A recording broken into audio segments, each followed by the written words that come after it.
Now we have our meditation, which is from Bruce Marshall. So please take a moment to take a big, long, relaxed breath. Close your eyes if you wish, or partially close them, or leave them open. Whatever helps you relax and turn inward. In an unsettled world, we seek for a few moments to turn away from the noise and confusion of our lives. We seek to enter a stillness that resides in the depths of each of us, a stillness that is at the center of all that exists. For a few moments, let us seek quiet, not the quiet that is the absence of noise, for there is always noise. Rather, it is like the stillness of a friend listening. The noontime silence of sunlight on a lake.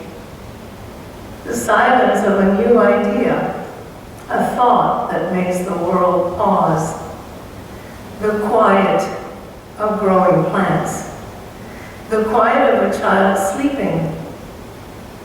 The silence that brings rest. The silence that brings renewal. The silence from which hope and love emerge. Let us hope for a few moments to listen for the stillness that rests beneath the confusion and complexities of our lives.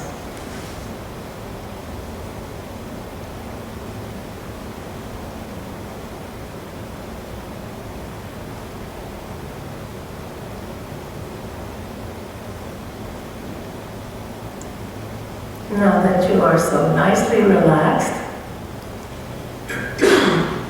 we're going to talk about how we don't really have a self. Excuse me.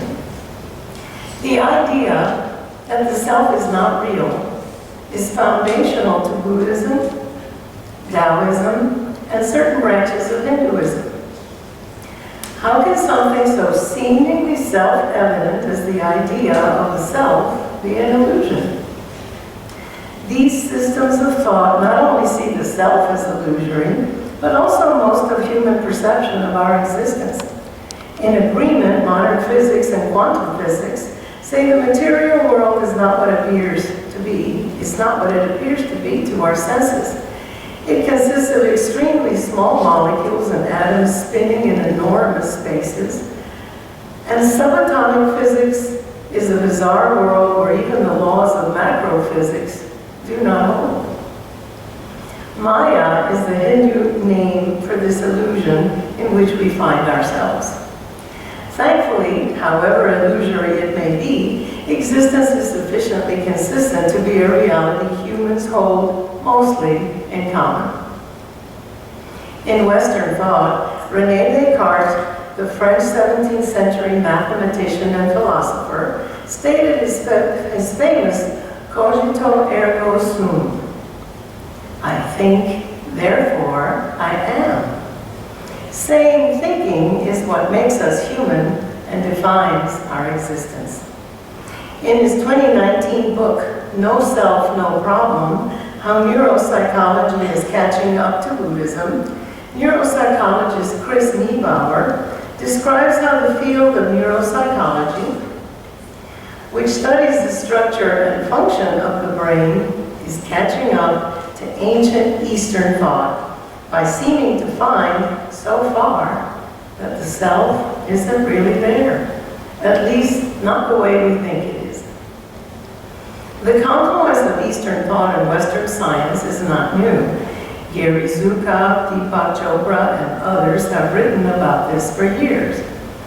In the 40 or so years I've been delving into Eastern thought, I've found many admirable things that help me explore my spirituality outside of what was for me, as well as for many others, the toxic Christian environment. But I was completely stumped by the idea of anatta, or no self. So when YouTube, where I frequently go to check out current thinking in spirituality and science, tossed up a video by Chris Neubauer on his book. I immediately watched it and, intrigued, bought it and read it. And amazingly, I think I got it. So let's look at how Professor Chris Neubauer, who teaches in Pennsylvania at Slippery Rock University, fittingly enough, makes his case. First, in the 1960s, there were a group of patients suffering from severe epilepsy who had the bridge of tissue connecting the two halves of their brains, the corpus callosum, severed in an experiment to see if the seizures would disappear or become less severe and easier to control. They were correct, and Roger Sperry would win the Nobel Prize in 1981 for this work. But more interestingly, there now existed a group of split brain patients, research subjects who were extensively studied.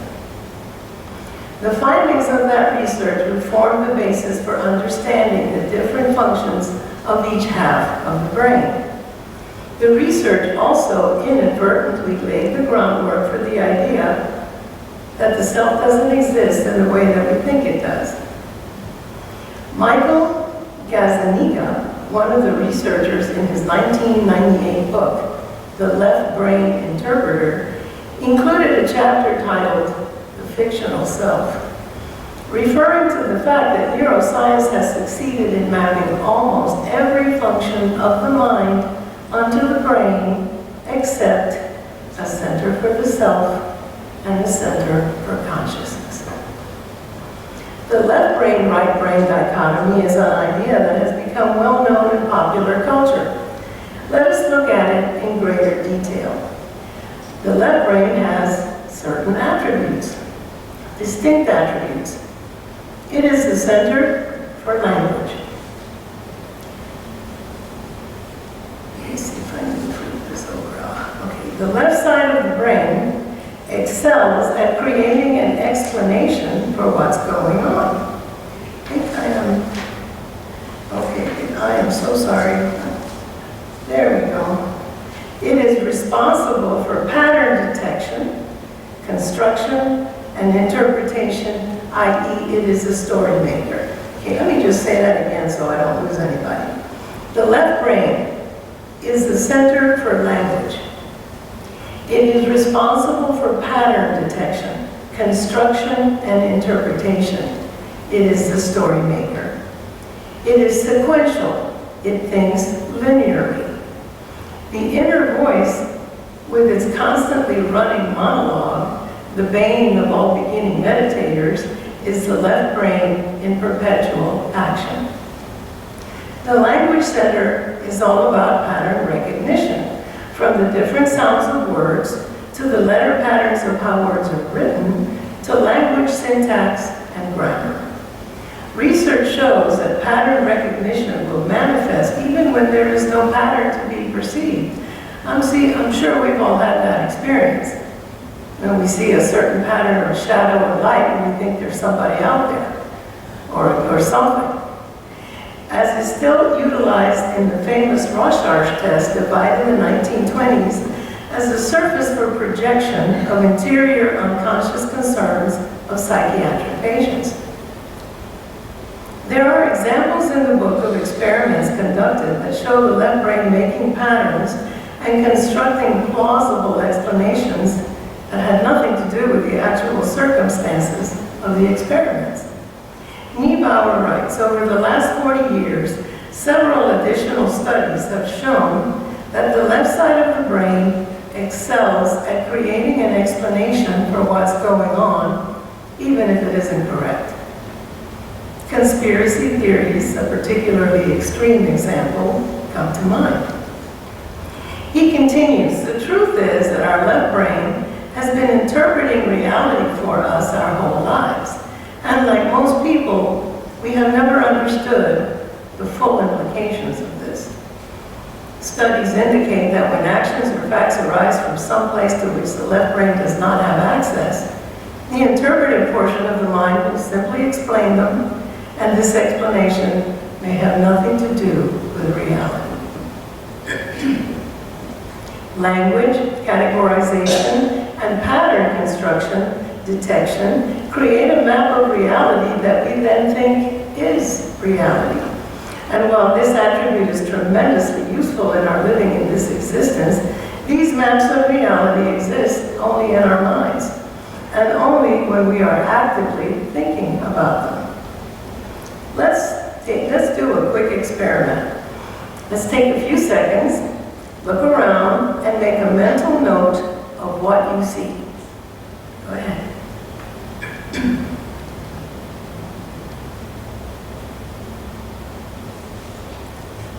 Okay, who wants to tell me one item on the list?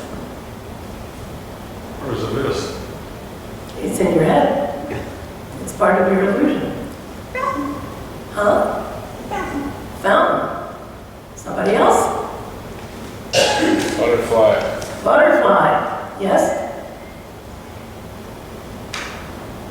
Okay, I thought you raised your hand. Someone else? Come on, we all know each other. Yes, ma'am. Are you looking at me? Uh-huh. I just noticed that the lights and the fans are sort of arranged in some logical. Okay, so you're seeing a pattern up in the ceiling. Okay. Anybody else? Chalices. Hmm? A lot of chalices. Okay, lots of chalices, yes? The sculpture of flowers. Yes, the sculpture, right. Okay. So, how about the word nothing? Was that on anybody's list? To quote Niebauer, that's very interesting, because the vast majority of what is out there and connects things in a way the left brain cannot process is nothing, or empty space. The left side of the brain focuses on objects in space, labels them, categorizes them, and tries to make sense out of them.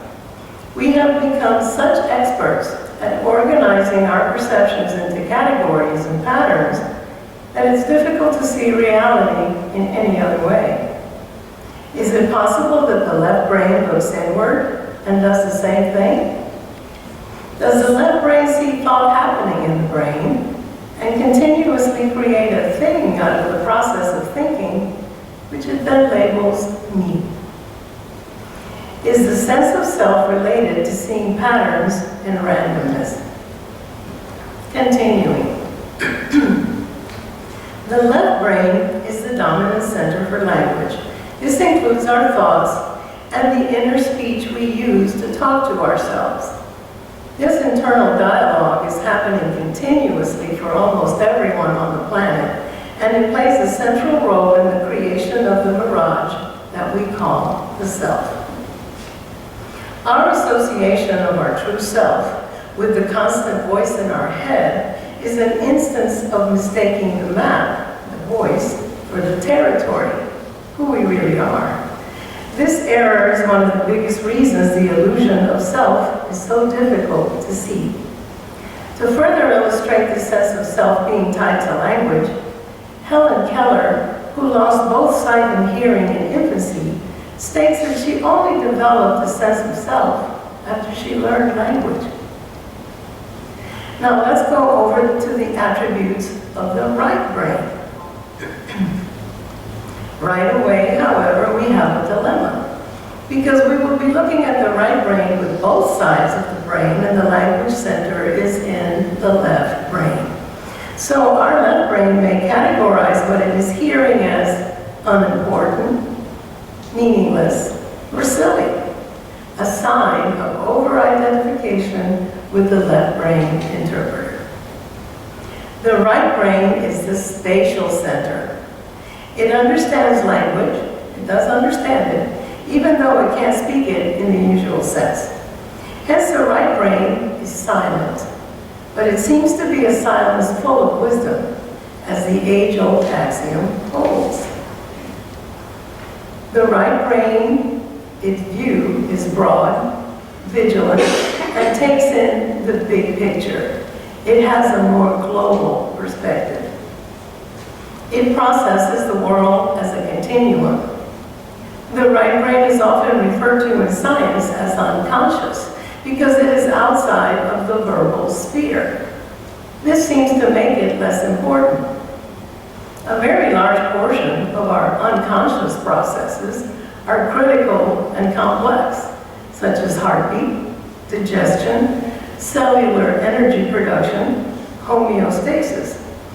However, they are a different form of consciousness, one that requires no thought.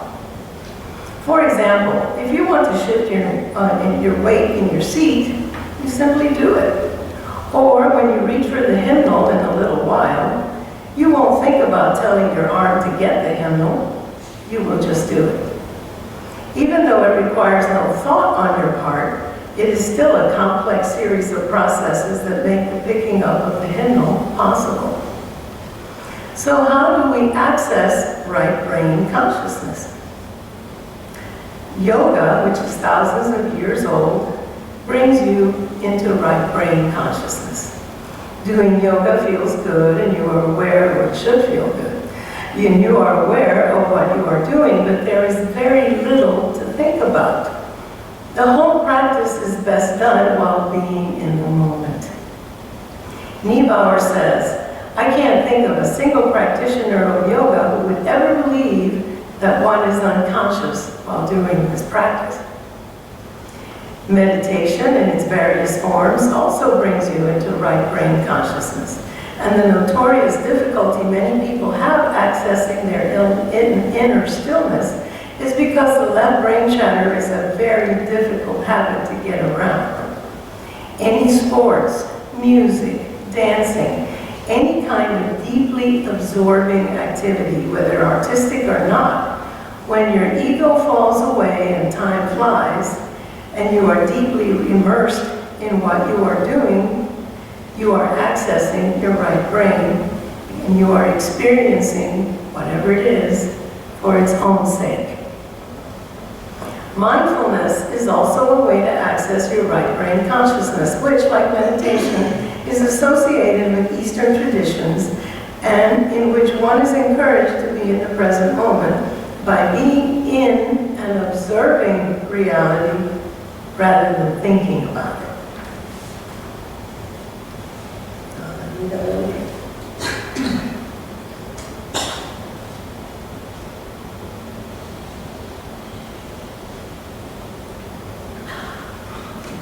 I needed that.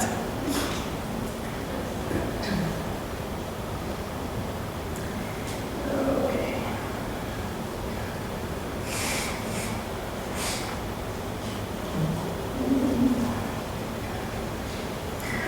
Okay, so we were in mindfulness. There's mindfulness. Okay, I'm just going to continue wherever it is. Okay, Niebauer says, the essence of right brain consciousness is this. It does things without thinking about them, by which I mean without language or thought. Okay. Niebauer tells us, I experienced this myself. In my first martial arts sparring match, I scored a quick point because I wasn't thinking. I was just doing. Then, when I started thinking how cool it would be to win, my performance quickly diminished. It wasn't what I was thinking, it was that I was thinking at all. I myself have also felt this with singing. As I became more experienced and learned to relax and trust myself more, rather than constantly watching what I was doing so I could get it right, I got much better. I also enjoyed it a lot more. We all experience this. Once you learn how to ride a bike or skate or swim, you don't have to think about it. You just do it. Niebuhr adds, perhaps this is why the ancient Eastern philosophers value non-linguistic consciousness to a degree that is difficult for modern Westerners to appreciate. And to live in a world of abstractions based on language, concepts, beliefs, patterns, labels, is to live in a dream world or in a world of constructs rather than in reality. One of the primary teachings of Zen Buddhism is to bring your consciousness back to reality, saving it from being lost in the world of the abstract. When my class gets too lost in one abstraction after another, I will clap my hands together, making a noise loud enough to startle the students sleeping in the back. At the moment that they were startled by the clap, they were awake without thought. That is Zen. Other attributes of the right brain are intuition, compassion, gratitude, creativity, emotions, meaning, and understanding. That's quite a mouthful. We are going to look briefly at meaning. Listen to this. A newspaper is better than a magazine. A seashore is a better place than the street. At first, it is better to run than to walk. You may have to try several times. It takes some skill, but it is easy to learn. Even young children can enjoy it. It doesn't sound quite right, does it? Even though you know each individual word, the whole doesn't make sense. But if you listen with the understanding that this passage is about flying a kite, now it does make sense. The right side of the brain makes this understanding possible. Almost every cognitive task depends on meaning. Meaning allows us to hold information in short-term or long-term memory and is therefore the foundation for cognition. And beyond that, for finding meaning in one's life as well. Chris Niebauer's exploration of the right brain is way more expensive than what I can do here, but I want to look again at spatial processing, to which the right brain is key. Niebauer writes, if reality were an ocean, the left brain could take in only one wave at a time. The right brain sees the vastness of the sea all at once. It sees the objects and the spaces in between the objects. Objects exist in space. This relationship is expressed succinctly in the yin-yang symbol of the Tao. The black is necessary to see the white, and vice versa. Just as the background defines the figure, space defines all the things in the world, because space is the ultimate background. Without space, or emptiness, no separate things could exist. This suggests why Buddhism has such a romance with emptiness and space, because these things make everything possible. Consciousness. Niebauer says that no matter what we think about the preceding findings about the left and the right brains, we can all agree that we are all conscious. And contemporary neuroscience has one belief above and beyond all others, and that is that consciousness is localized in the brain. Therefore, consciousness exists separately in separate brains. But so far, we have a problem, because beside the self, the other attribute that hasn't yet been mapped onto the brain is consciousness. Some neuroscientists and other thinkers have hypothesized that consciousness is outside the brain, that the brain, rather than giving rise to consciousness, is more like a transmitter of consciousnness, that it taps into the field of consciousness like a radio or TV that picks up its signal and transforms it into sound and imagery for us to perceive. No one would think the radio or the TV possesses the sound or the visuals. In the same way, consciousness is tuned into and expressed by the brain. The scientist and researcher Rupert Sheldrake believes that consciousness can extend beyond the skull and is more akin to what he calls a morphic field. A morphic field is an invisible force that does not have the same properties or act the same way as material objects do. Think about gravity or magnetism. These fields surround or stick to a material object, such as a magnetic field, which extends beyond the magnet itself. Animals, which lack the developed left brain interpreter of humans, may offer some evidence that consciousness extends outside the brain. Cats seem to know and hide when it's time to go to the vet, or seem to know when a member of the family is unexpectedly coming home. Sheldrake conducted a study of pets who seemed to know when their owners would be unexpectedly arriving home with no clues that they were going to do so, and even coming home by cab rather than their usual vehicle. What he found was that the animals began to get excited at the exact point when the owner decided to head home. This suggests some sort of connection between the pet and its owner.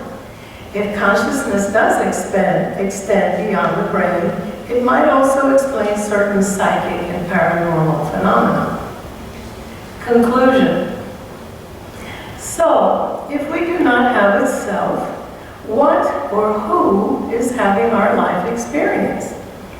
Eastern thought asks the same question, and its answer points towards consciousness, that silent awareness that lies behind all our conditioning, ideas of identity in society, beliefs, memories, occupations, and relationships. And beyond that is mystery.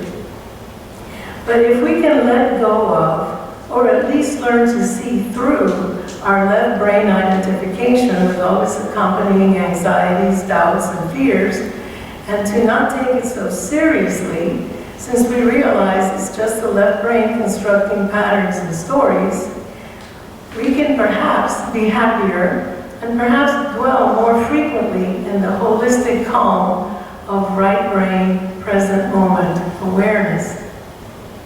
Psychologically, it is a well-known fact that crisis, suffering, can collapse the left brain identification. A person who experiences such a crisis and survive it often go through a transformation that seems to lead them to discovery and acceptance of present moment reality that allows them to fully experience their aliveness without all the preconditions necessary before they can be happy, such as success, money, the right place in society, the right partner, etc. Some achieve it all and still find it curiously empty. Others lose it through some catastrophic event: divorce, death of a partner or a child, loss of employment, personal illness, natural disaster, or war. The Indian sage J. Krishnamurti asked his followers, "Do you want to know my secret? I don't mind what happens." A great deal of human unhappiness is a refusal to accept reality as it is. This is not an attitude of apathy toward what could be changed for the better, but rather a real acceptance of what reality is presenting to us. Rather than maintaining a constant attitude that things are not as they should be, and harboring an internal discontent with our existence. From the coffee not being the way we like it, to the day is too hot, or too cold, or too wet, or some terrible excuse of a human being cutting us off in traffic. This attitude prevents us from seeing all that is right, beautiful, enjoyable, and good in our lives. So what are our choices? Knowing this about how our left brains work to keep us in illusion, excuse me, or in a false mental construct. Excuse me. Okay, let's see. So let me do that again. So what are our choices? Knowing this about how our left brains work to keep us in illusion, or in a false mental construct, rather than dwelling closer to what our existence really is. Niebauer says we have three choices. 1, we can ignore or dismiss all these ideas and continue with our identification with our left brain interpreter and play our part to the hilt, subject to all the highs and lows that life may bring. 2, we can follow our right brain, follow in the footsteps of the saints, sages, Masters, okay, 17, 18. Great spiritual traditions and attempt to live in the unity with life called enlightenment. Now that's a big one. Or we can follow a middle way, like Dr. Jill Bolte Taylor, and partake of life using both sides of your brain. You participate fully, but don't take what the left brain interpreter says so seriously. You know it's a story, and the real you is in your experience and in the mystery that is life. In the East, this is called the path of the householder. The person who leads a conventional life, has a family, pursues an occupation, and strives to honor both daily and spiritual life. This is the path I have humbly chosen, or actually has chosen me. I love this world and its joys, beauty and pleasures, and I have always been aware of a sense of meaning that seems to lie deep inside myself and in all the things and beings that touch me with their presence. Like Rumi, the wonderful mystic poet, himself a householder, says, intending 2 shops. You own 2 shops, and you run back and forth. Try to close the one that's a fearful trap, getting always smaller. Checkmate this way, checkmate that. Keep open the shop where you're not selling fish hooks anymore. You are the free-swimming fish. Namaste and amen.